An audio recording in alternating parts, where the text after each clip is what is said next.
Welcome back, everybody, to Make Your Good Business Great. And today I have Vesna Hrsto from vesnahrsto.com. She is a gun with energy, fatigue. She's a life coach. She takes people from A to B and keeps them up there at B so that we can keep on being bees. Welcome, Vesna. Thank you so much. It's so nice to be here. Oh, it's our pleasure. So, Vesna, just tell us a little bit about your background and the clients that you serve. Okay, so I'm a naturopath and a life coach, and what I specialise in now is mind and body medicine. So I have been doing this for as long as I can remember. So I've been doing this for 14 years, so a long time. Yeah. And the people that I work with are generally people come to me when they're tired, run down. They want more balance in their life. They want to feel better, and they have a lot going on. So generally, people running successful businesses, high pressure careers, and they don't want to let go of themselves. They want to feel good in their bodies. They want to, have their rocking a healthy body and feeling good and having the energy and just keeping everything in balance. So they kind of got more control over their life. Yeah, balance. That's a really phrase, isn't it? Is there ever any? Do you know, I think there is, and I certainly have worked with some really busy people who run, big companies, international careers, etc., and they make it work, so yeah, absolutely there is balance, but you really have to get clear on what's important to you. You have to get kind of tough with your time, time is sacred, and so once you understand what your priorities are, then you have to make some big calls on what you let into your day and what you got to boot out of your day, Yeah, right. So what do you think are the top things that your clients present with, or common things, I should say?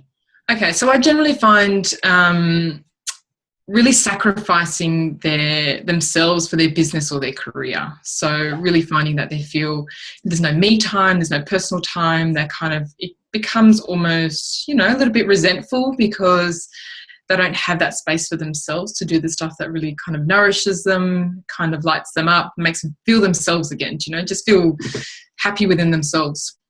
Yeah. So, yeah, that's a big one that I see, is really sacrificing the time.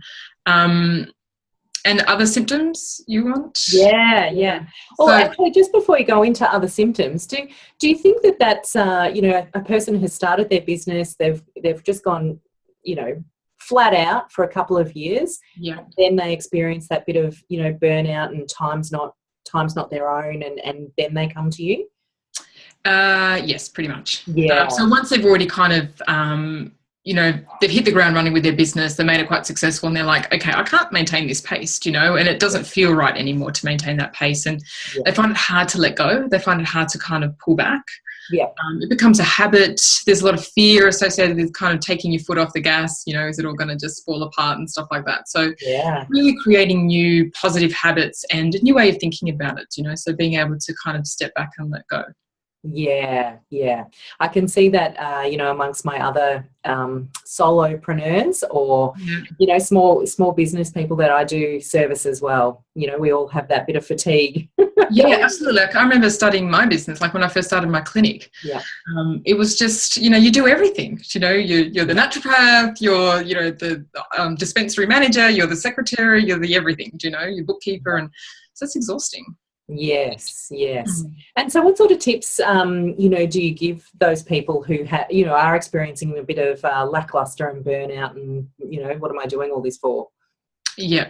So first of all, I really when I work with people closely, I kind of find out, like, what's their vision? Like, what is it? How do they want their day to look? What's important to them?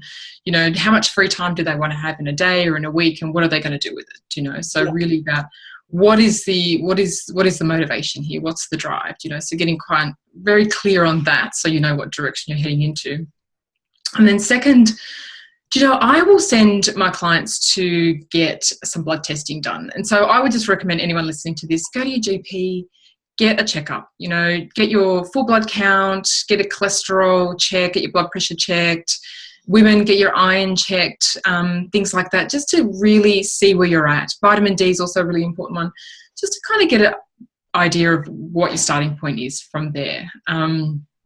So I really look at women's and men's hormones, okay, because when we're tired and burnt out and fatigued, the main driver for that is a hormonal imbalance, okay, that kind of pushes out our metabolism, so we end up gaining weight. We kind of get that belly weight or that muffin top, which no one likes, and anxiety, overwhelm, all of that stuff comes from hormonal imbalance. So really important to get a checkup first.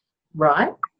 The second thing that I'd recommend is, normally what I see is that if you're so busy, you've got so much on, that nutrition or good eating habits tend to go out the window. Okay, I find people, they skip breakfast in the morning, or they eat breakfast really late. They might just start the day with a coffee and then not have anything till about mid-morning, and then they kind of feel tired, around the mid-morning time. They get a lot of cravings for sugars and sweets and have a lot of carbs and things like that. So what I always recommend is that you have something to eat first thing in the morning, okay? And I recommend to have something to eat 20 minutes upon rising, so within that 20 minutes of waking up, because you want to help your body break out of its fast. Yeah. And if you're tired and you've kind of been burning the candle at both ends, then having something like, what happens is when you're overworked, then your body, you get the hormonal imbalance, and what makes all that symptom or that picture look worse is not having the regular meals. So really starting the day so whether it be just something as small as, I wake up in the morning and just have a handful of almonds or cashews or walnuts, just like 5 or 10 of them, something small, because you don't always have an appetite in the morning. It could be hard to think about having a full breakfast. Yeah. But then, so to have something to snack on in the morning, and then the next thing is to definitely have breakfast before you leave the house. Right. Yeah.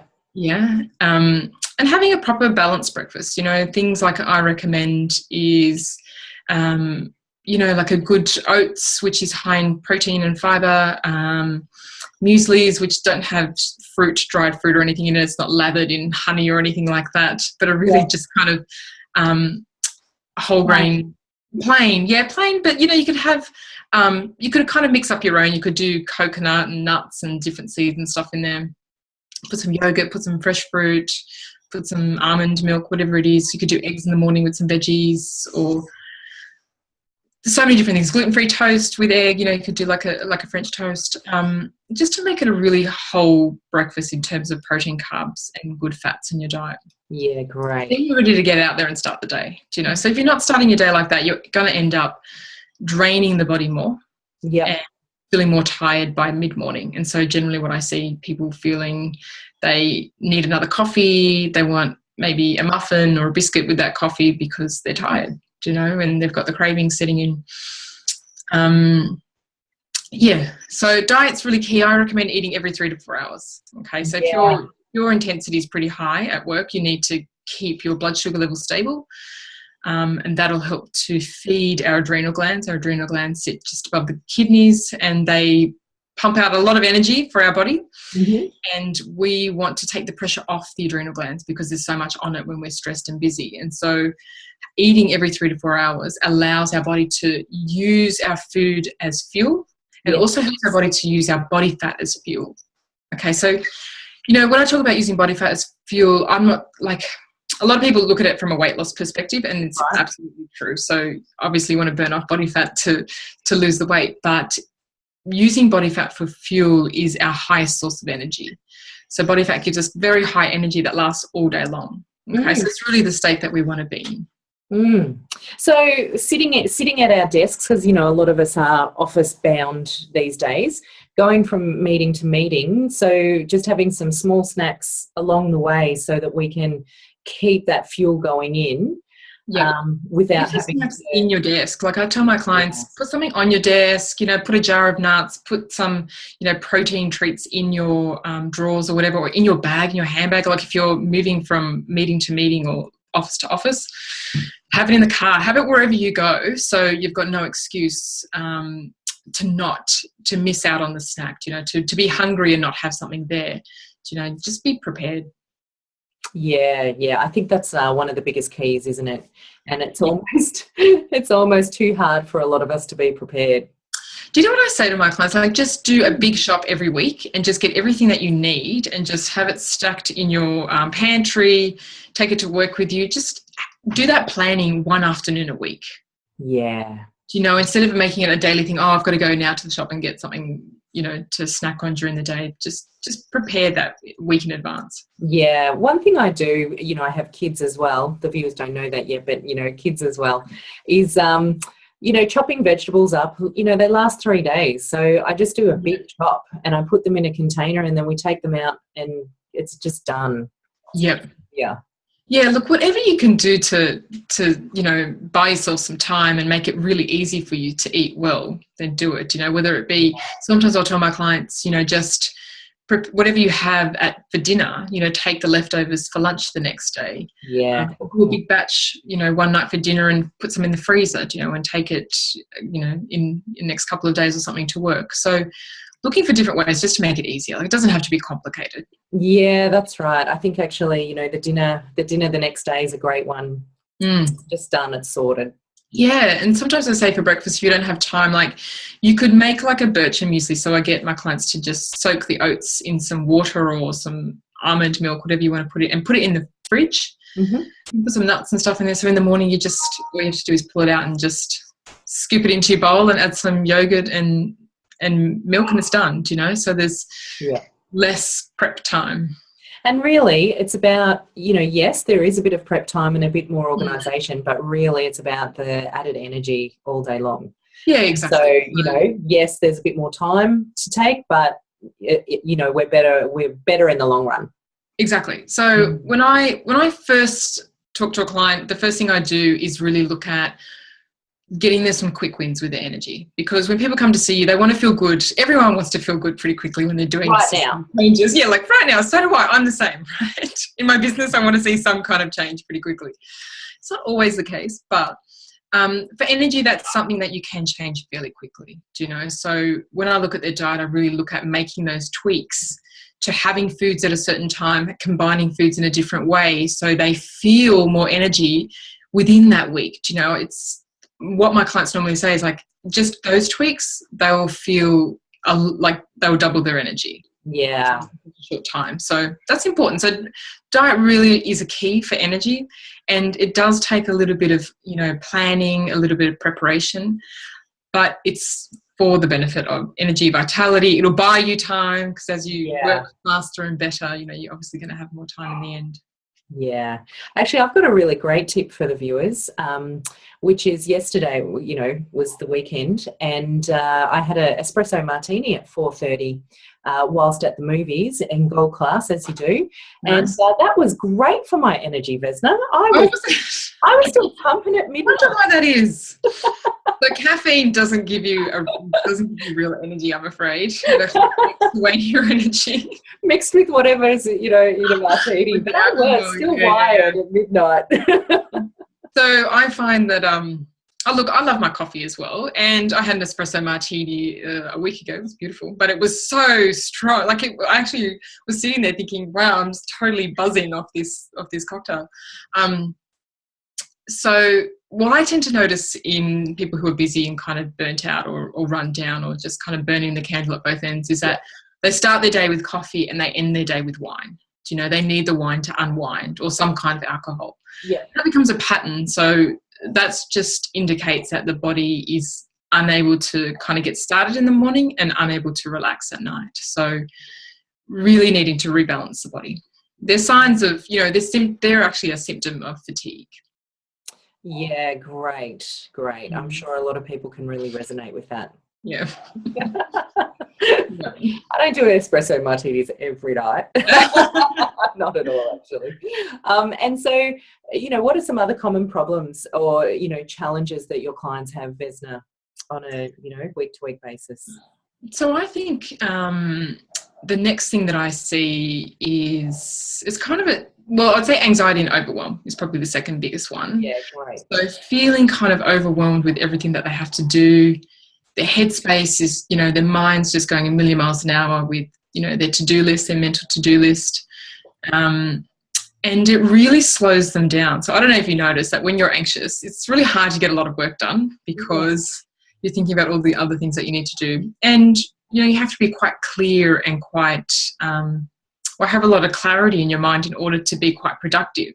So there was actually there's a book called Straight Lined Leadership, and the author done through his studies, I'm never going to say his name right, it's Dusan Djukic or something like that, but it's quite interesting. He said 1 hour of uninterrupted focus is equivalent to 3 hours time.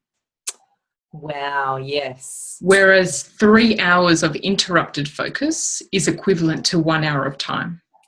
Yeah, that's great. So if you take away that anxiety and overwhelm, you could essentially be working, like what I say is like 2 hours a day, and which could be equivalent to 6 hours. Do you know what I mean? So anxiety and overwhelm play a big part in distracting our mind and our focus and our attention to what we need to do. But obviously it upsets our peace in our quality of life as well. It takes away our happiness. When we're anxious and overwhelmed, we can't be happy. Yeah. From a personal case, just in what you're saying, I do a lot of writing for my work, and if I do come and I go, oh, what am I going to write about, I sit down for 10 or 20 minutes and meditate, and then what would have taken an hour to do is smashed out in half an hour. It's really quite I'm impressed. yeah, that's a really good kind of like awareness. That's a really good thing that you just brought up, because we actually work faster with the more we slow down, the faster our mind can actually work. So it's almost counterintuitive in a way. It's very counterintuitive. It's not how we are kind of taught that work faster, do more things, have multiple things going on at a time, multitask, which doesn't exist. But that robs our mind of clarity and of efficiency. No, that's terrific. And okay, so you were talking about the slowing down, the getting a bit uninterrupted focus. So for anxiety and overwhelm, I kind of look at it in different ways. So there's definitely a hormonal perspective that's going on there. Okay. So generally with anxiety, you're finding high cortisol levels in the body. That's kind of throwing out all the other hormones, and so you're getting that feeling that inner pressure or that inner rush going on in the body. And it tends to send the mind in overdrive as well. So there's definitely a hormonal aspect which needs to be addressed. But just on as a kind of a quick kind of win, just for people listening today without getting their hormones checked, is what I recommend is when you're feeling anxious or when you're feeling overwhelmed and there's a million things to do. So 2 things is, first of all, you've just got to step away from what you're doing. Like there's nothing else is going to clear that up until you step away. Whether you go out for a 5-10 minute walk, just get away from your desk, get away from your work, just allow your mind to settle. Then when you come back, really look at everything that you need to be doing, because quite often I find the anxiety and the overwhelm is due to so much stuff that they need to do that's floating around the head, like the mental to-do list. Yes. So getting it down on paper, so writing down everything that they need to be doing that's floating around in their head, then pushing that to-do list to the side and pulling out one thing that needs to be done next.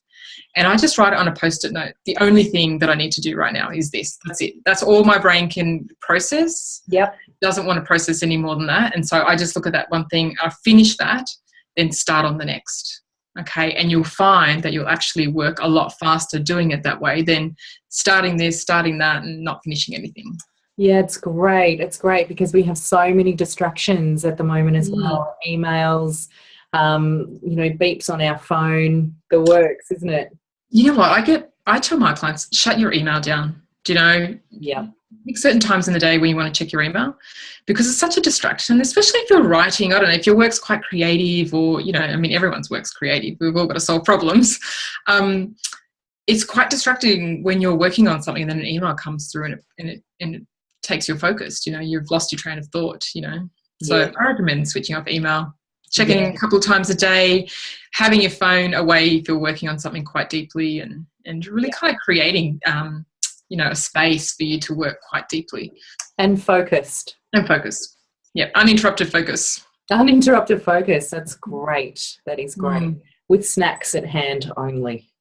Yeah, so when I talk about, like, when I look at uninterrupted focus, I talk about things like not even getting up to go to the toilet, not even getting up to get a glass of water, like really being that 1 hour of super focused time on the thing that you're working on, and then have a break after you've done that hour or you finish that piece of work. Yeah, that's terrific. That's really good advice. And how else do you help your clients get through their day? So the other thing that I see really commonly is the weight gain. So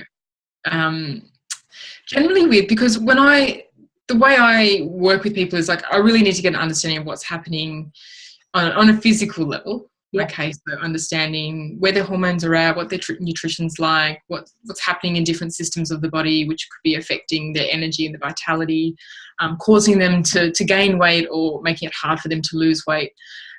So really looking at doing some assessments from a physical perspective.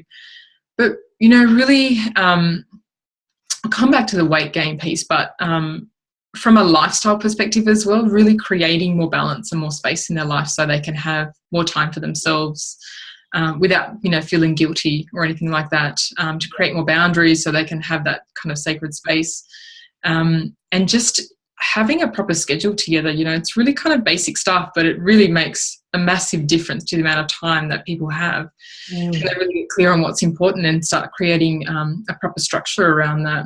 And then having more kind of space for yourself to unwind and to, I kind of look at it as restorative time, resting, doing something creative, doing something that's a hobby of yours, something that lights you up. Like, all of that stuff is restorative, which we need, because as much as you put a lot of energy into what you do, you need to be able to recharge and restore that. And if you're not doing anything that nourishes you, then you're just not going to get that fuel. So fuel comes through more things than just our food. Obviously, even if you love the work that you do, it's still quite taxing.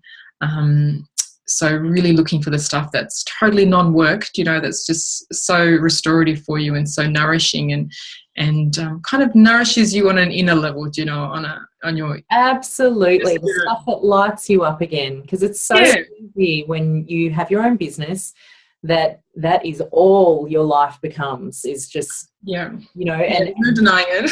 And the reading that you do and the people that you meet and the the focus that you have and the the roaring in of it all, and it can be very easy to forget that once you used to enjoy playing tennis or whatever. Like that.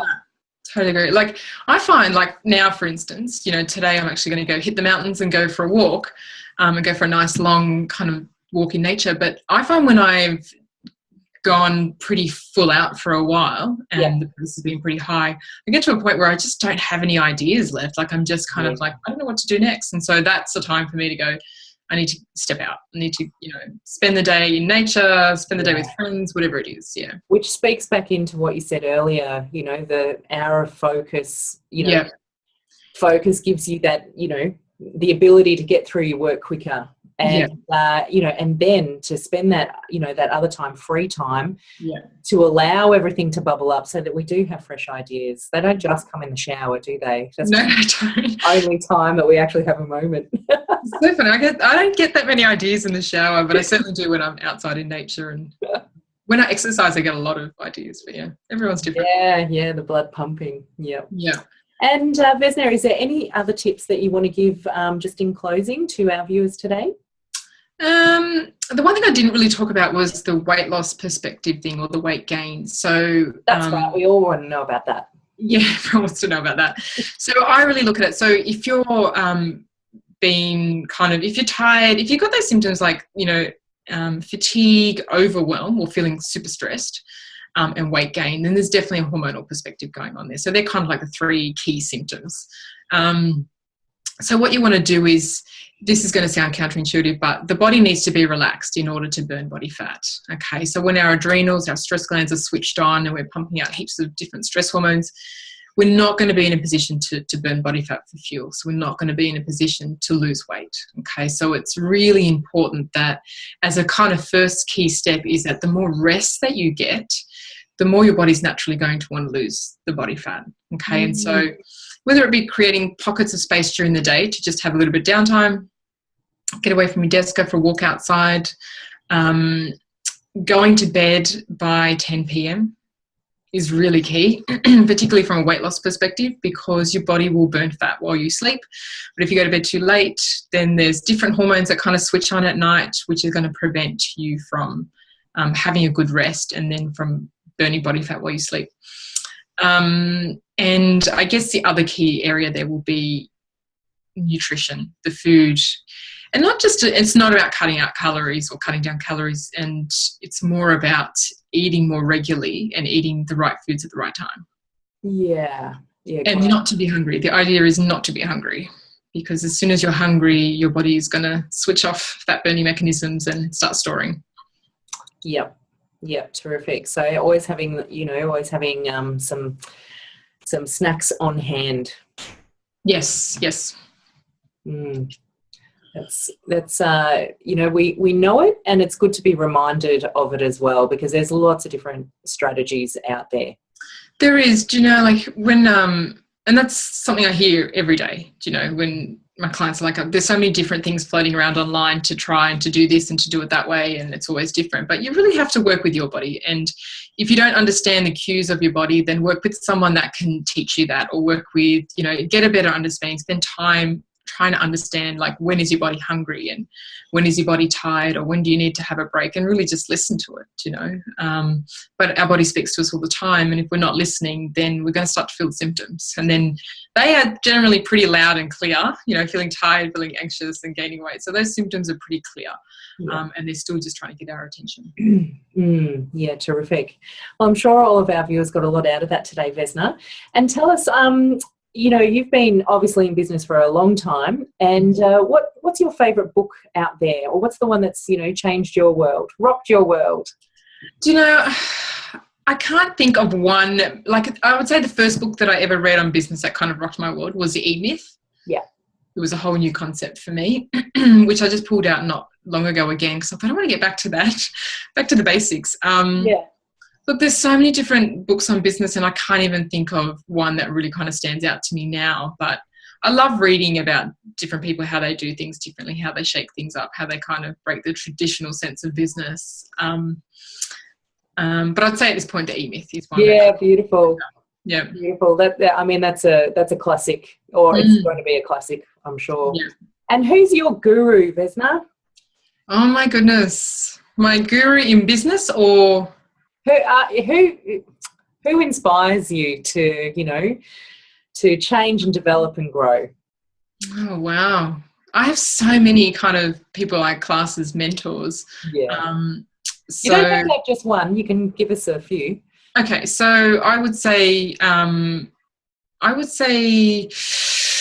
let's see, Marianne Williamson. She's a big mentor of mine. I love her work. I love the Course in Miracles. I would probably say the second one would be Alan Cohen, which is a coach that I trained with in the US. And probably the other coach would be Michael Neal. He does a lot of work on transformative coaching. So they're my mentors. They're the people that I follow every week. So yeah, beautiful. Well, thank you so much for being with us today, Vesna. Oh, so welcome. Thank you. And everybody can contact Vesna on the links below, and work out, if our viewers are struggling with fatigue, anxiety, overwhelm, want to get rebalanced, Vesna's your chick. Yep, awesome. Yeah, they can look. I'll put I might put a little with the gift. I might add some kind of energy, kind of like techniques and tips and kind of hacks, energy hacks that they can do during the day to help them feel better. But yeah, if they want more help or information, they can definitely just get me on my website. Yeah, beautiful. Thank you so much for being with us today, Vesna. Thank you so much. See you all tomorrow on Make Your Good Business Great. Bye.